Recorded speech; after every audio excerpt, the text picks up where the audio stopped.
Разрешите всех поприветствовать. Добрый вечер, у кого доброе утро, у кого доброй ночи, добрый день. Меня смотрят с разных стран, мне очень приятно. Хочу начать с благодарности. Благодарность для тех, кто поддерживает наш канал. Спасибо Михаилу за щедрость. Ну и вижу, ребята есть молодые, студенты. Ну и помалу тоже хорошо. И кто сколько может для поддержки канала. Не откажусь, время нынче такое сложненькое. И как я и обещал, сегодня у нас будет очень интересная такая тема. Стойкость в ароматах. Мы разберем сегодня самые главные такие компоненты, которые именно влияют на стойкость.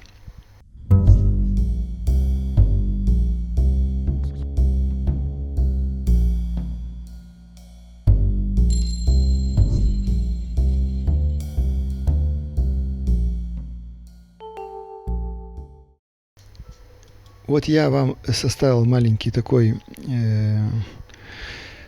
маленькую формулу, где сделал аккордик, вам написал. Вот этот аккорд, он принадлежит больше амброксану. И вы видите, амброксана здесь 40%. Потом Есои Супер, Гидеон, Кашмиран, Габанолит, Мусцинон. Вот. Я специально поставил эти два мускуса, Габанолит, Мусцинон, потому что я выбрал самые стойкие мускусы. Мы из предыдущего урока с вами разбирали мускусы. Кому интересно, можете вернуться и посмотреть. Там о мускусах более подробно, потому что я иногда использую и по 5, и по 6 мускусов в своих композициях. И вам советую тоже. Но это после того, когда вы приобретете определенные знания, потому что есть моменты, которые очень сильно могут повлиять и замутнить композицию. Поэтому нужны, для того, чтобы делать такие смелые шаги, нужны знания. Я говорил и буду говорить, и повторяюсь еще, что лучше начинать, кто начинающий, лучше начинать допустим, с 5-6 ингредиентов, до 10, до 14, до 16. Есть парфюмеры-минималисты, в том числе Жан-Клод Элина. Он всегда гордился тем, что он минималист, и у него прозрачные, понятные композиции. Всегда говорю, что если дирижера заставить, чтобы дирижер руководил оркестром из 70, допустим, человек или 60, не имея опыта, он запутается и не сможет руководить таким оркестром. Поэтому легче начинать с трио, с квартета, с ансамбля. И тогда вам будет намного понятнее, и вы научитесь смешивать компоненты, добиваться. Самое главное, не то, что я говорю смешивать компоненты, а добиваться поставленной задачи перед собой. Сначала мы ее тут ставим, вот тут задачу ставим, и потом мы отсюда ее реализуем уже в пробирочках. И когда вы сделаете в пробирке вот тут то, что вы задумали вот тут, это будет вашим показателем. Но иногда я соглашаюсь и скажу, что иногда бывает у парфюмеров тоже так, что мы задумали одно, а потом по чистой случайности, это его величие случай никто не отменял. Он иногда приходит неожиданно, открывает дверь и говорит: здравствуйте, я к вам явился. И мы иногда больше там передоз какой-то дадим, какого-то ингредиента или еще что-то, и у нас может получиться шедевр, потому что вот этот страх добавления каких-то ингредиентов, он нам мешает.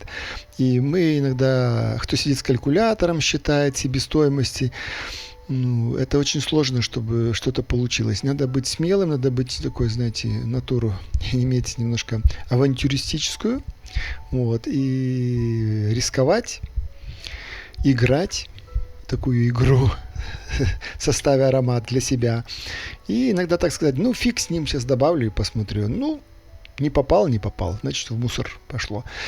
Это очень важно. Я такие вещи говорю, некоторые думают, что я не для заполнения эфирного времени это говорю. Это важные вещи, потому что, если, знаете, я иногда сталкивался с мнением учеников, когда я начинал говорить такие вещи, знаете, они воспринимали как какую-то философию, это какие-то мои там взгляды, какие-то мои там непонятные словосочетания. А потом, когда проходило время, и мне люди говорили: Владимир, вы помните, вы в начале вот это, а мы не понимали, что это в самом деле очень важно, а вы ставили жирный восклицательный знак, что это важно.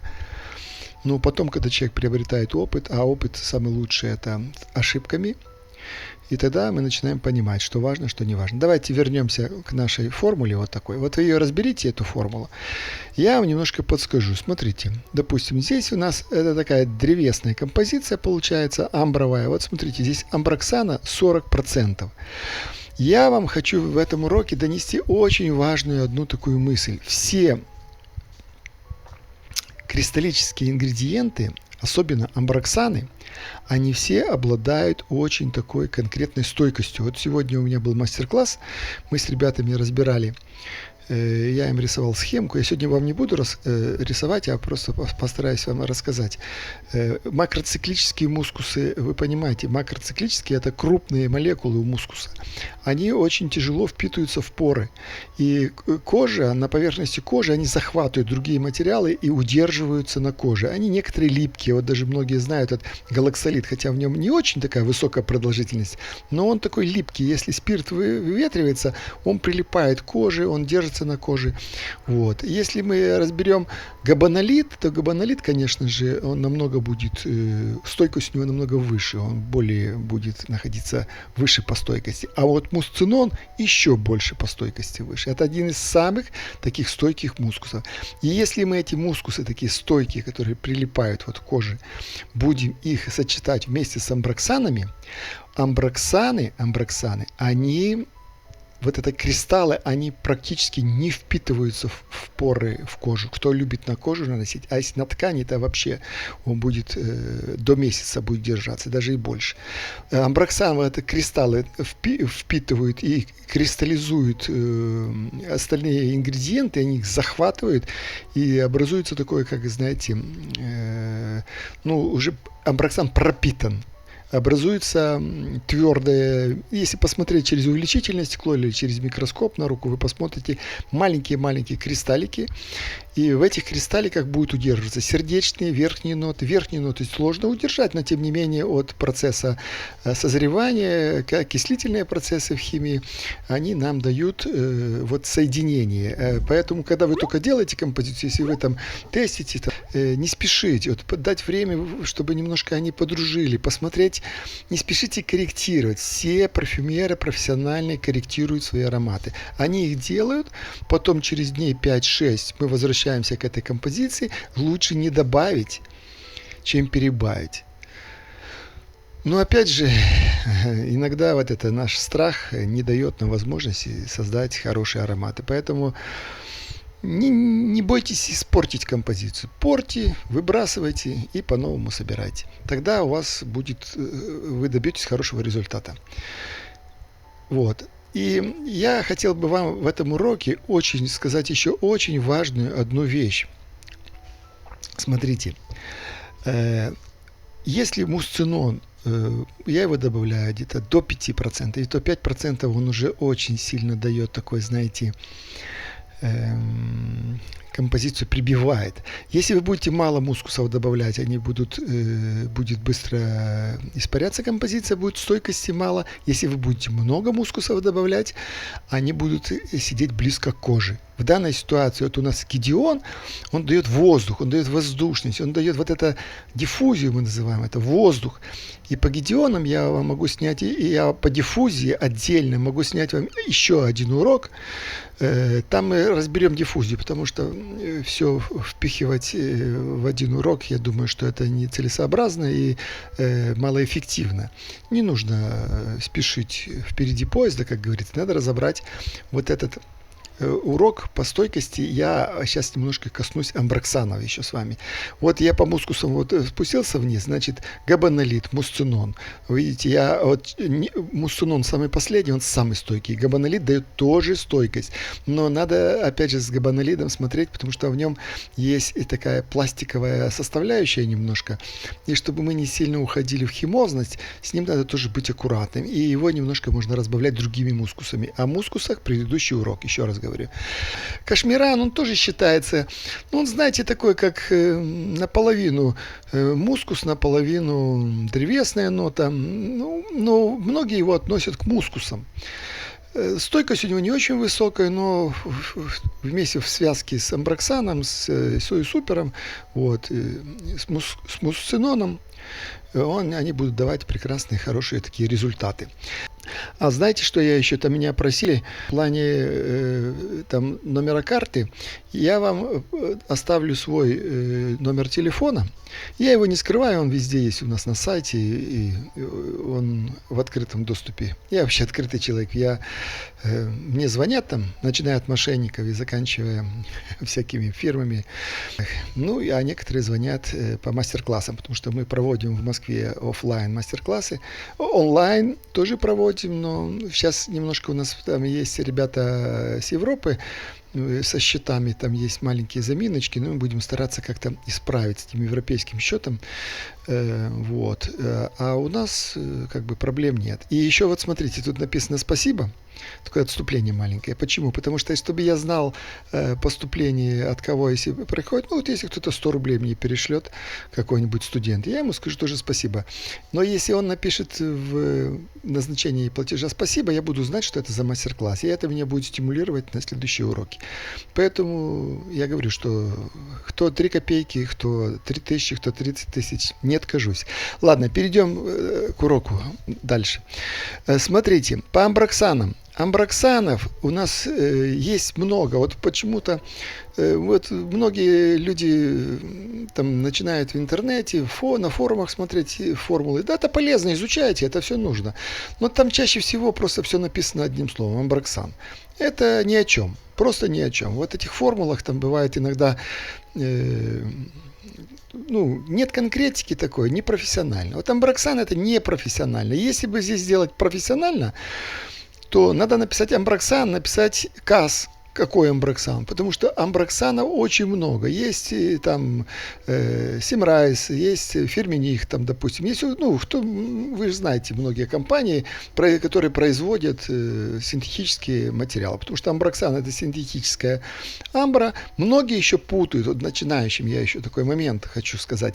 Они амбродеревяхи путают с амброксаном. Амброксан он слабо пахнущий, это не экстрим, амбер экстрим там, или, допустим, норлимбанол, который вы часто слышите в арабских таких стилях. Амброксан, он такой мягкого тона звучания, но он больше имитирует амбру, именно серую амбру кашалота. А амбра деревяхи это такая молекула, мы уже там разбирали в предыдущих уроках. Если хотите подробнее, пишите в комментариях, что вы хотите. Я вам сделаю подробный, честный такой обзор, ничего ни от кого не скрываю, всем говорю, как оно есть. Вот, смотрите. По амброксанам.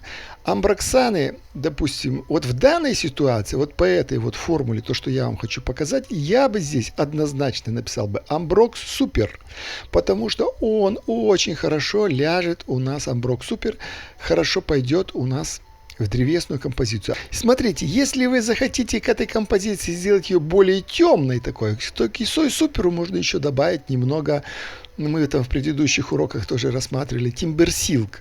Допустим, не добавлять его 1 к 1, или вообще заменить Сой Супер на Тимберсилк. Он даст, но Тимберсилк, он дает бархатистую, не дает прозрачную деревяшку, звонкую, а он дает такой, знаете, он кожаному пойдет аромату, такому с янонами, где такому сильному аромату, можно сказать, подойдет. Если хотите, чтобы была такая звонкая древесность, особенно если это с розой или какими-то цветочными материалами, где и Сой Супер используется. И Сой Супер используется и в фруктовых, и в цветочных, и где угодно. Вот. Тогда, конечно, лучше и Сой Супер его в таком виде, знаете, более в одиноком состоянии, без тимберсилка. Вот то, что касается древесных таких нот. Конечно, можно кедрамбера пару капель добавить, он кедра добавить сюда, в этой формуле шикарно будет. Но я не буду расписывать вам, потому что это бесконечно. Можно добавить, можно нет. Из этих ингредиентов можно составить там 50 формул. Вы себе экспериментируете и пишите, допустим. Но я вам просто советы даю из древесных, какие можно сюда добавить. Вот. Может быть, разберем табачные некоторые тоже ароматы. Если вам интересно, тоже пишите. Может, составим с вами такой урок по табачным. Значит, мы пока что не отклоняемся от темы, у нас стойкость в ароматах.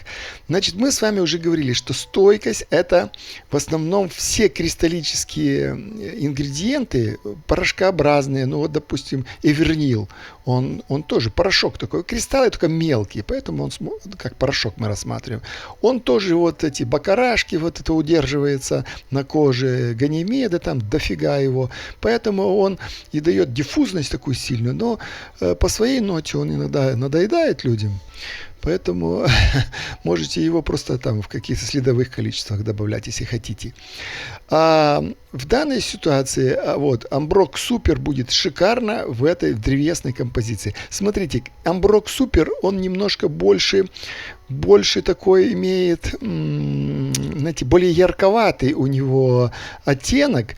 И если его Амброк Супер добавлять в цветочные композиции, он может немножко перетянуть композицию в амбровую такую, знаете, тематику. А если вы не хотите в амбровую тематику тянуть композицию и хотите, чтобы была стойкость, тогда можно использовать амброксид. Амброксид, вот, самурайсовский, он более мягкий, но он иногда приглушает композицию. Если вы слишком много, он может ее чуть-чуть понизить ее в громкости, но иногда этот эффект нам и нужен. Поэтому вы вот уже знаете, это надо на носик уже посмотреть, какой вот амброксан вам туда подойдет.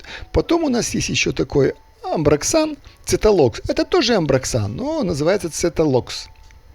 Цеталокс это тоже ингредиент, поищите его, вы его найдете, цеталокс. Это тоже имитация амбры, тоже кристаллическая составляющая у него. И можете смело, я вам скажу такой один секретик для того, чтобы делать нишевые, крутые, классные ароматы, чтобы, знаете, так выглядело по-фирменному, как мы любим говорить, фирменное. Вот. Фирма веников не вяжет. Вот. И можете использовать несколько. Вот у меня есть некоторые ароматы, такие достаточно, которые людям нравятся. У меня есть там аромат Маршал Победы. Я использую несколько амброксанов. Можно использовать и цеталокс, и амброксид, или амброк супер. Если хотите такой помощнее, амброк супер и цеталокс. Цеталокс хорошо пойдет там, в древесные, в кожаные. Но это вкусовщина. Понимаете, нету такого правила, что вот так делайте, будет так. Многие люди почему-то вот скатываются в такой перфекционизм, что они думают, вот так, это вот как сказала, там, вот как мы прочитали где-то. Да нет, это не так. Делайте как хотите. Просто вопрос в том, что мы вам предлагаем варианты, как оно лучше сочетается. А вот сайты продавцов, которые продают ингредиенты, там есть рекомендации по вводу. Вот, к примеру, если там вы посмотрите по SOS Суперу там 30%, а можно и 50%. Никто же вам не запрещает. Вот, допустим, если вы знаете некоторые ароматы, где там и 90% его. Вот. Поэтому мы особо не скатываемся в такой перфекционизм и вот эти точностью до миллиметра это все делать. Когда вы составите свою формулу, свой шедевр, вот тогда вы будете его делать уже по-другому. Тогда я иногда вот так в лаборатории делаю набросок, такой эскиз, этюд. Знаете, кто живописью занимается, мы пишем этюд. Но этюды бывают иногда шедевры. А потом дальше я включаю пластиночку себе, там соответствующую музыку, если там я слушаю, если какой-то там цветочный, такой винтажный аромат, конечно же, там Моцарт или Бетховен, что-нибудь такое вот. Если я слушаю что-нибудь, хочу другое, там, может быть, джазовую музыку какую-то поставлю. Я вот люблю так поставить, такой процесс. И тогда я уже делаю очень точно на весах до точности. Потому что вот это в начальной фазе, эта точность, вот такое выцеживание, она вас запутает просто. Вот, амброксаны есть разные. Познакомьтесь с ними. Я вам не смогу передать через микрофон вот это звучание. Мы, когда на мастер-классах, мы разбираем более подробнее с амброксанами. И опять же говорю, в данной композиции так предназначено вот 40% амброксана, чтобы это был такой амбровый аккорд. В другой композиции оно не пойдет. Он будет сильно амбровый. Так же само я возвращаюсь опять к мускусам. Вот мусцинон, я говорил, еще раз говорю, смотрите, потому что я тоже портил композицию. Я думаю, сейчас сделаю стойкость такую больше, дам там стойкости. И мусцинона добавил, а смотрю уже по формуле. У меня есть там таблицы специальные, себе разработал, таблицы такие, ну вот, таблицы экселевские. Они мне сразу считают и проценты, и сразу считают мне, допустим, если мне надо, ну, если я сделал формулу, я ее могу адаптировать сразу там на 50 килограмм, к примеру, она мне сразу дает, чтобы не сидеть, не высчитывать это все. Такие таблицы у меня есть. И я своим ученикам это все сразу передаю с первых уроков, сразу отправляю, потому что ими очень легко вот это пользоваться. И я вот посмотрел в таблице, опа, а там у Цинона больше, там около 5,5, около 6%. А это не есть хорошо, потому что композиция становится тихая, она будет долго звучать, но она неинтересная. Ну вот, то, что касается по стойкости. Самые главные такие, вот. Я, по правде вам скажу, никакие... Вот еще хотел обязательно, это я хорошо что вспомнил, никакие фиксаторы я не использую. Вот я не люблю использовать фиксаторы. P20 я иногда там для одеколонов пользовался, а в последнее время что-то я их тоже не использую. Меня часто спрашивают: Владимир, а вот как зафиксировать аромат? Аромат фиксируется сразу, когда вы составляете формулу. Вот вы уже заранее забиваете, ага, мусцинон, для чего? Даст такую животиночку и даст стойкость. Амброксан для чего? Даст амбровую нотку и даст стойкость. И вот эти все моменты мы, когда составляем, строим как архитекторы вот этот аромат, мы сразу учитываем и стойкость, и диффузность. Вот по диффузности это надо отдельно поговорить, потому что оно все настолько между собой связано. Там добавишь больше стойкости, потеряешь диффузность. Дашь диффузность, потеряешь стойкость. Поэтому баланс, еще раз баланс. Потому что вся парфюмерия, она состоит из баланса, как и наша вся вселенная, как и наша вся жизнь. Чуть-чуть не забыл основную такую... У меня была тут заметочка, но она чуть не слетела. Значит, смотрите, я сегодня тоже рассказывал ребята на мастер-классе, и хочу вам сказать, вот амброксаны, я не растворяю их. Вот я не растворяю, я их сыплю в таком, знаете, в чистом виде. Беру лопаточку с бумаги, делаю одноразовую, насыпал, выбросил ту бумажку. Вот. Но я их не растворяю. Я не люблю вот растворять. Иногда я пользуюсь такими сильными. Если вернил, я его растворяю. Только в лабораторных. А когда я уже делаю аромат уже экзаменационный такой, который пойдет уже, как говорится, на госэкзамен, вот, я стараюсь минимально туда добавлять все дипропиленгликоли, там, всякую эту ерунду, которая мутнит это все. Я иногда его использую, дипропиленгликоль, но я его использую как отдельный ингредиент. Он тоже может играть роль в композиции. Для того, чтобы сделать ее немножко тише, подавить, если сильно громкая такая. А иногда оно нам играет очень такую нехорошую роль. Мы добавляем. Вот все почему-то так часто пишут, я смотрю там на форумах, а как разводить, а как разбавлять, а зачем? А зачем вам это делать? Если там, допустим, альдегиды какие-то там термоядерные, конечно же, мы их разводим. Потому что или дозировать просто со спиртом. Я вот бывает такое, что мне надо дозировать, и я боюсь ошибиться. Я отдельно сделаю замуточку такую в спирту, добавлю ее туда, а потом это утилизирую, потому что спирт выветрится, и мы потеряем тот 1%. Потому что через полчаса уже не будет там 1%, там уже будет 1,8. А еще через пару часов будет 3,4, к примеру. А нам зачем это надо?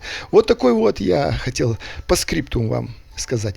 Всем хорошего ароматного настроения. Я надеюсь, что у нас возрождается парфюмерия мощная. У нас, между прочим, уже мы тоже находимся в инициативной группе по созданию Союза парфюмеров. Это будет Союз парфюмерии России. Это официальная организация. Уже девочки даже у нас выступали уже в правительственных всяких органах, и мы будем стараться каким-то образом узаконить эту деятельность. Это очень интересно. Поэтому это хорошая новость. Всем хорошего еще раз ароматного настроения. Пишите. Всего доброго. Пока-пока.